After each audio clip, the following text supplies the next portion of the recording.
តើលោកអ្នកកំពុងតែតានតឹងចិត្តជាមួយនឹងបញ្ហាសេវាទូរស័ព្ទខ្សោយមែនទេសេវាផុតផើយមួយកម្មពីរកម្មខលចេញក៏ពិបាកគេខលមកក៏មិនចូល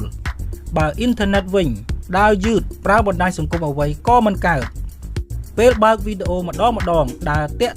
កាន់ចិត្តតែម្ដងឥឡូវនេះលោកអ្នកអាចរីករាយជាមួយនឹងស្ថានភាពដែលគ្មានសេវាទៅជាមានសេវាពីសេវាខ្សោយទៅជាសេវាពេញលេញ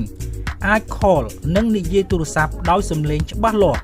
អ៊ីនធឺណិតដើរលឿនជាងមុនទាំង 3G និង 4G អាចលេង Facebook YouTube និងបណ្ដាញសង្គមផ្សេងទៀតបានយ៉ាងសប្បាយ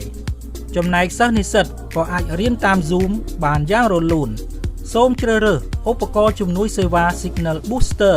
ដែលអាចប្រើបានទូរស័ព្ទគ្រប់ប្រព័ន្ធនិងគ្រប់ប្រភេទគេហដ្ឋានទាំងផ្ទះធម្មតាវីឡាបូរីនៅទីក្រុងនិងនៅទីជនបទផងដែរ